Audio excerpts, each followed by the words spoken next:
Hello student, good evening. कैसे हैं आप लोग? आशा करते हैं बहुत ही अच्छे होंगे। सारे बच्चे खुश होंगे, मस्त होंगे और मन लगा करके पढ़ाई करते होंगे।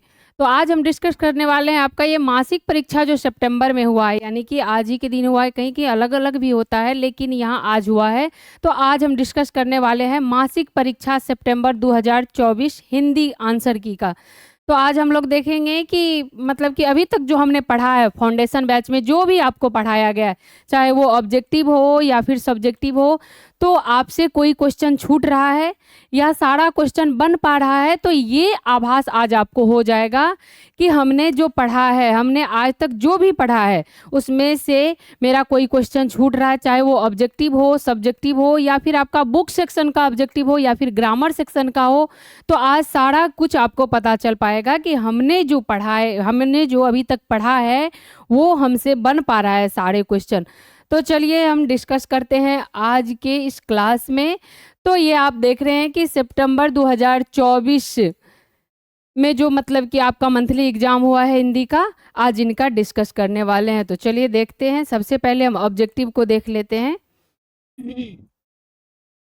ऑब्जेक्टिव क्वेश्चन है हमारा, पहला ऑब्जेक्टिव है कि आ का उच्चारण स्थान। पहला ऑब्जेक्टिव आपको दिख पा रहा है स्क्रीन पे अच्छे से सारे बच्चे को, कि आ का उच्चारण स्थान क्या होगा। तो आपको याद होगा कि आ का उच्चारण क से क वर्ग का उच्चारण स्थान पढ़ाए थे, कंठ से होता है। साथ ही अ और आ का भी उच्चारण कहाँ से होता है? तो कंठ से ही होता है। बी आपका बिल्कुल राइट आंसर हो जाएगा। नेक्स्ट है, जिन स्वरों का उच्चारण नाक और मुंह से होता है और उच्चारण में लघुता होती है उसे क्या कहते हैं? तो आपको याद होगा कि जिस वर्ण का उच्चारण नाक और मुंह की सहायता से होता हो उन्हें हम क्या कहते हैं? अनुनासिक वर्ण कहते हैं, यानी ए आपका बिल्कुल राइट आंसर है। नेक्स्ट है, सुरपति किसका पर्यायवाची है? सुरपति किसका पर्यायवाची है? महेश का, कृष्ण का, कामदेव का या फिर इंद्र का? तो सुरपति जो है ये कि इंद्र का पर्यायवाची नाम है। नेक्स्ट है, सज्जन शब्द का संधि विच्छेद क्या होगा? सज्जन याद होगा आपको, सत धन जन पढ़ाए हुए हैं। सज्जन शब्द का क्या हो जाएगा? सी हो जाएगा। 4 नंबर का सी बिल्कुल राइट आंसर होगा। नेक्स्ट देखते हैं हम लोग। ये सारे क्वेश्चन आप सभी को बहुत अच्छे से आपको सारा क्वेश्चन बताया गया है, तो आपसे कोई भी क्वेश्चन छूटने वाले नहीं है। अब देखिए नेक्स्ट है कि चंद्रशेखर शब्द में कौन सा समास है? चंद्रशेखर शब्द में कौन सा समास है? तो चंद्रशेखर जिसके शिखर पर चंद्र हो अर्थात शिवजी बहुव्रीहि समास है। नेक्स्ट है, तीर मारना मुहावरे का क्या अर्थ है? तीर मारना मतलब जब कोई बड़ा काम करते तो क्या बोलते हैं? घर के लोग से सुने होंगे, बड़े बुजुर्ग से सुने होंगे आप सभी बच्चे, कि बोलते हैं कि बड़ा तीर मार के आया है, मतलब कि बड़ा काम करके आया है। तो इसका मतलब होगा कि बड़ा कार्य करना। चलिए नेक्स्ट है, जिसने यश प्राप्त किया है। इस वाक्य के लिए एक शब्द यानी अनेक शब्दों का एक शब्द पूछा जा रहा है कि जिसने यश प्राप्त किया है क्या हो जाएगा? यशस्वी। जिसने यश प्राप्त किया है यशस्वी हो जाएगा। नेक्स्ट क्वेश्चन देखते हैं हम लोग। राकेश का भाई चला गया। राकेश का भाई चला गया, यह वाक्य किस कारक का उदाहरण है? तो राकेश का भाई चला गया, यहाँ पर क्या है? का है। राकेश का भाई चला गया, तो ये कर्ता चिन्ह जो हमारा विभक्ति चिन्ह आपको याद होगा सारे बच्चे को, कर्ता ने कर्म को करण से, तो इसमें है कि संबंध का के की, याद होगा आपको, संबंध का के की। तो इसमें क्या आ रहा है? का आ रहा है, इसलिए इसका राइट आंसर क्या हो जाएगा? संबंध कारक हो जाएगा। नेक्स्ट है, पुष्प शब्द का विशेषण क्या होगा? पुष्प शब्द का विशेषण होता है पुष्पित। पुष्प का विशेषण पुष्पित होता है। नेक्स्ट है, कक्षा शब्द किस लिंग का उदाहरण है? कक्षा शब्द किस लिंग का उदाहरण है? तो कक्षा स्त्रीलिंग होती है। सारे बच्चे याद रखेंगे कि कक्षा क्या होता है? स्त्रीलिंग होता है। नेक्स्ट है, हिंदी में वचन के कितने प्रकार है? हिंदी में वचन के 2 प्रकार है, एक वचन और बहुवचन। 2 प्रकार है, डी राइट आंसर होगा। और 3 जो है संस्कृत में होता है। नेक्स्ट है हमारा, उपवन शब्द में कौन सा उपसर्ग है? चलिए थोड़ा ऊपर कर लेते हैं, आपको नहीं दिख रहा होगा कि उपवन शब्द में कौन सा उपसर्ग है? तो वन में कौन सा उपसर्ग लगा हुआ है? उप उपसर्ग लगा हुआ है। आप सभी को याद होगा कि उपसर्ग और प्रत्यय जब पढ़ रहे थे, उपसर्ग किसी भी शब्द में पहले लगता है और प्रत्यय जो है वो बाद में लगता है। तो इसमें क्या पूछा जा रहा है? उपसर्ग पूछा जा रहा है। तो उपवन में, वन में उप उपसर्ग लगा हुआ है। सी बिल्कुल राइट आंसर होगा।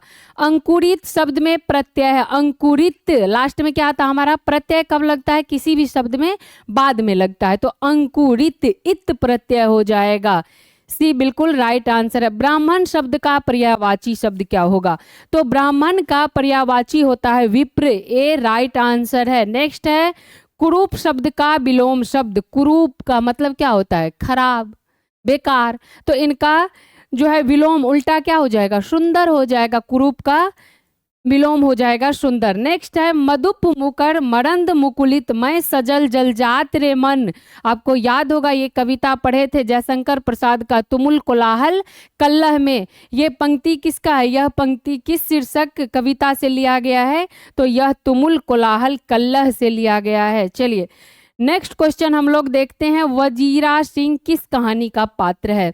वजीरा सिंह किस कहानी का पात्र है? तो वजीरा सिंह, बोधा सिंह, लहना सिंह, ये सब सारे उसने कहा था कहानी का पात्र है। नेक्स्ट है भगत सिंह किस उम्र में क्रांतिकारी गतिविधियों में सक्रिय हुए थे? भगत सिंह एक लेख और एक पत्र। जब भगत सिंह 12 वर्ष के थे उस समय जालियांवाला हत्याकांड हुआ था और वे जालियांवाला हत्याकांड से ही वहां से मिट्टी उठाकर और ये ऐसे सर पे लगाए और वहीं से ये शपथ खाए जब ये 12 वर्ष के थे। तब से ही ये क्रांतिकारी गतिविधियों में मिल गए थे, सक्रिय हो गए थे। नेक्स्ट है अर्धनारीश्वर शीर्षक पाठ की विधा क्या है? अर्धनारीश्वर क्या है? निबंध है। रामधारी सिंह दिनकर जी का निबंध है, ये याद रखेंगे सारे बच्चे। चलिए नेक्स्ट क्वेश्चन देखते हैं हम। गैंग्रीन क्या है? नेक्स्ट है हमारा गैंग्रीन क्या है? तो रोज कहानी जो है अज्ञे जी की रचना जो है, मालती वाला कहानी याद होगा आपको। तो ये रोज कहानी जो है इनका पहले वाला नाम क्या था? गैंग्रीन नाम था। शीर्षक रोज कहानी का पहला शीर्षक क्या था? उसका नाम था गैंग्रीन। और गैंग्रीन क्या है? एक बीमारी है, एक बीमारी है। चलिए नेक्स्ट है जयप्रकाश नारायण को किसका दलाल कहा गया? जयप्रकाश नारायण को अमेरिका का दलाल कहा गया। रॉबिन्सन क्रूसो ने 16 वर्ष के उपरांत किसके मुख से एक बात सुनी थी? याद होगा सारे बच्चे को। रॉबिन्सन क्रूसो 16 वर्ष के बाद फ्राइडे के मुख से एक बात सुनी थी। डी बिल्कुल राइट आंसर होगा। चलिए नेक्स्ट है मालती के पति पेशे से क्या है? तो मालती के पति रोज कहानी का ही ये पात्रा है कि मालती के पति पेशे से क्या थे? डॉक्टर थे और वो गैंग्रीन का इलाज करते थे। चलिए नेक्स्ट क्वेश्चन है हमारा। गोस्वामी तुलसीदास हिंदी के कैसे कवि है? तो गोस्वामी तुलसीदास जी जो है हिंदी के कैसे कवि है? जातीय महाकवि है। सी बिल्कुल राइट आंसर होगा। नेक्स्ट है सूरदास के काव्य का प्रधान विषय क्या है? सूरदास के काव्य का प्रधान विषय क्या है? इनका पहली प्रधानता जो विषय को मिली है वो है वात्सल्य और दूसरा क्या है? प्रेम श्रृंगार। इनके कविता में वात्सल्य रस भी होता है, प्रेम श्रृंगार भी होता है। तो यानी ए बी दोनों हो जाएगा, इसलिए सी बिल्कुल राइट आंसर होगा। नेक्स्ट है मलिक मोहम्मद जैसी रचित पद्मावत की भाषा क्या है? ये जो मलिक मोहम्मद जैसी जी की रचना है पद्मावत, तो ये पद्मावत की भाषा क्या है? तो अवधी है। याद रखना है सारे बच्चे को, पद्मावत की भाषा जो है अवधी है।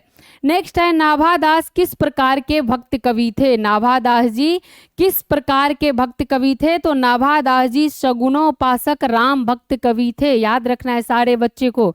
चलिए नेक्स्ट क्वेश्चन हम देखते हैं कि भूषण को कवि भूषण की उपाधि किसने दी थी? तो भूषण को याद है आप सारे बच्चे को, कविता जो है उसके रचनाकार कौन है? कवि भूषण है। और ये भूषण को भूषण नाम किसी एक राजा ने दिया था उपाधि स्वरूप। तो कौन दिए थे? वो था सोलंकी राजा रुद्र शाह ने। रुद्र शाह जी ने भूषण को कवि भूषण की उपाधि दी थी। नेक्स्ट है भूषण किस काल के कवि है?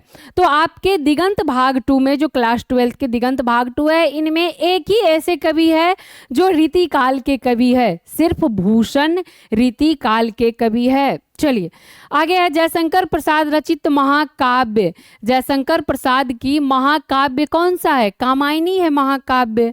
कामायनी महाकाव्य। अब आप लोग देखिए 30 क्वेश्चन है, 30 में से कोई ऐसा क्वेश्चन जो आपको ना करवाया गया हो ऑब्जेक्टिव में, ये सारे क्वेश्चन आप सारे बच्चे को करवाया गया है। सारे ऑब्जेक्टिव, एक भी ऑब्जेक्टिव छूटने वाला नहीं है, चाहे आपका कोई भी एग्जाम हो या बोर्ड एग्जाम हो या फिर ये मंथली एग्जाम हो। अब देखिए यहाँ से खंड ब स्टार्ट होता है आपका, यानी कि सब्जेक्टिव क्वेश्चन स्टार्ट होता है। अब ये मंथली एग्जाम में 30 क्वेश्चन था, इसमें से आपको 25 बनाना था। अब इन खंड ब में देखते हैं हम सब्जेक्टिव क्वेश्चन। देखिए पहला क्वेश्चन कौन सा, देखिए ये 2 मार्क का क्वेश्चन है, यानी शॉर्ट क्वेश्चन है आपका, जिसमें 5 बनाना है। 10 क्वेश्चन है जिसमें से आपको 5 बनाना है।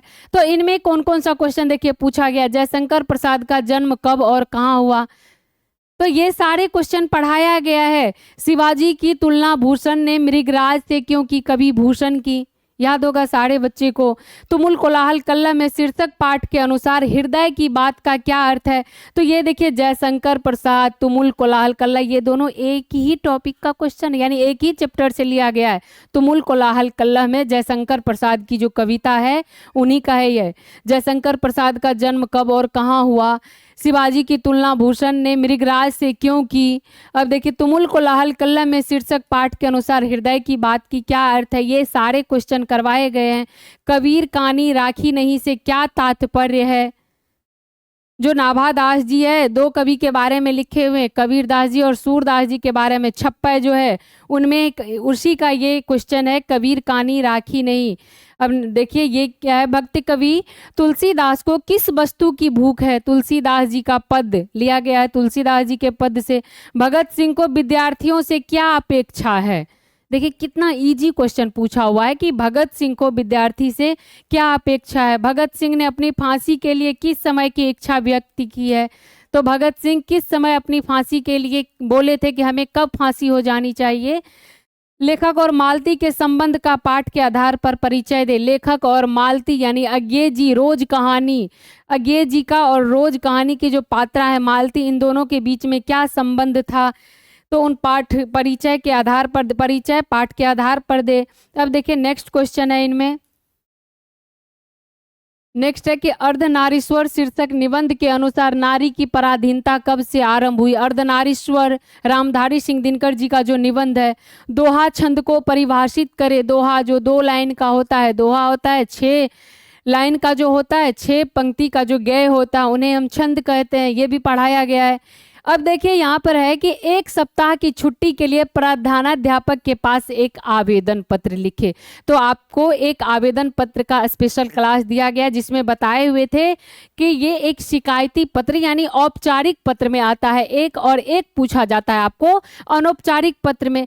तो आपको जो है सारा अच्छे से बताया गया कि कैसे आपको पत्र लिखना है। तो यहाँ पर देखिए एक पूछा हुआ है प्रधानाध्यापक के पास, और इसमें विषय क्या होगा, तो 1 सप्ताह की छुट्टी के लिए, ये आपका क्या है, विषय है, याद रखना है सारे बच्चे को। और किसको पत्र लिखना है, तो प्रधानाध्यापक के पास लिखना है। तो ये हम 2 चीज बताए हुए थे कि आपको जो पत्र पूछा जाता है उन्हीं में 2 चीज रहता है, एक तो जिसको आप संबोधन कर रहे हो, जिसको आप पत्र लिख रहे हो, और एक विषय क्या होगा वो भी आपको पत्र में ही लिखा रहता है। अब देखिए नेक्स्ट दूसरा जो है पूछ रहा है, अथवा में है एक कि अपने मित्र को पत्र लिखकर अपनी परीक्षा की तैयारी के बारे में बताएं। अब दूसरा अनौपचारिक पत्र में आता है जो अपने सगे संबंधी से संबंधित पत्र होते हैं। यहाँ पर किसको पत्र लिखने के लिए कह रहा है, मित्र को, और उसमें बताना क्या है, क्या कहना है मित्र को, हमारा विषय वस्तु क्या होगा, तो अपनी परीक्षा की तैयारी के बारे में कि अभी जो 12th का एग्जाम आ रहा है कैसे तैयारी कर रहे हो आप, कहाँ से तैयारी कर रहे हो, आप किस तरह तैयारी कर रहे हो, कितने घंटे पढ़ रहे हो, ये सारी तैयारी के बारे में अपने मित्र से चर्चा करने के लिए कह रहा है इस पत्र में। अब देखिए यहाँ पर पूछा जा रहा है दीर्घ उत्तरीय क्वेश्चन जो होता है 5 मार्क का पूछा जाता है। इनमें देखिए 4 क्वेश्चन दिया हुआ है, 4 में से आपको 2 ही क्वेश्चन बनाना है। प्रवृत्ति मार्ग और निवृत्ति मार्ग क्या है, ये भी पूछा गया है, ये भी आपको बताया गया है, ये प्रवृत्ति मार्ग और निवृत्ति मार्ग क्या होता है। जो अर्धनारीश्वर निबंध का ये क्वेश्चन है रामधारी सिंह दिनकर का। अब देखिए, मैं आपको बताना चाहता हूं कि विपत्तियां व्यक्ति को पूर्ण बनाने वाली होती है, इस कथन का अभिप्राय स्पष्ट करें। तो विपत्तियां व्यक्ति को पूर्ण बनाने वाली होती है, ये विपत्तियां वाली बात जो है भगत सिंह सुखदेव को जब पत्र लिखे थे तब उनमें की हुई है। तुमुल कोलाहल कल्लह में शीर्षक कविता केंद्रीय भाव लिखे। अब तुमुल कोलाहल कल्लह कविता जो है जयशंकर प्रसाद का, इनका केंद्रीय भाव क्या है, ये कह रहा है लिखने। छत्रसाल की तलवार कैसी है, वर्णन कीजिए। छत्रसाल की तलवार भूषण ने जो लिखे हैं कविता, इनमें वीर शिवाजी के बारे में बताए हुए हैं, बखान किए हैं, और छत्रसाल की तलवार की बारे में बखान किए हुए हैं। तो हमें लिखना है कि छत्रसाल की तलवार कैसी है, किस प्रकार बखान किए हुए हैं भूषण ने, ये चीज हमें लिखना है। तो इनमें से चाहे सब्जेक्टिव क्वेश्चन हो या ऑब्जेक्टिव हो या फिर आपको आवेदन लिखना हो, तो कोई ऐसा क्वेश्चन इनमें नहीं है जो आपको रेवेल इंग्लिश क्लासेज के प्लेटफॉर्म पर नहीं पढ़ाया गया हो। जितने भी बच्चे फाउंडेशन बैच लिए हुए हैं वो सारे बच्चे को पता होगा कि हमने जो अभी तक पढ़ा है, हमको जो एग्जाम में क्वेश्चन ये मंथली एग्जाम में पूछा गया है, कोई ऐसा क्वेश्चन ही नहीं है जो छूटा हुआ होगा, किसी भी बच्चे से नहीं छूटा हुआ होगा। जो भी बच्चे इस रेवेल इंग्लिश क्लासेज एप्लीकेशन पर क्लास कर रहे हैं, किसी भी बच्चे को एक भी क्वेश्चन नहीं छूटा होगा। और हम वादा करते हैं आपसे कि आपको बोर्ड एग्जाम में भी एक भी क्वेश्चन नहीं छूटने वाला है, चाहे वो सब्जेक्टिव हो या फिर ऑब्जेक्टिव क्वेश्चन हो या आपका आवेदन हो, निबंध हो, संक्षेपण हो, कोई भी क्वेश्चन आपसे नहीं छूटने वाला है, चाहे इंग्लिश का हो या फिर हिंदी का हो। तो सबसे बेस्ट आपको रिजल्ट मिलेगा और सबसे बेस्ट तैयारी करवाई जाती है। और आप सभी बच्चे को पता है कि क्रैश कोर्स भी आ गया है, मात्र 199 रुपया में अभी क्रैश कोर्स दिया जाता है, यानी क्रैश कोर्स आप सारे बच्चे ले सकते हैं मात्र 199 में। संपूर्ण हिंदी और इंग्लिश की तैयारी करवाई जाएगी। तो चलिए फिर मिलते हैं अब हम अगले क्लास में, तब तक के लिए गुड नाइट।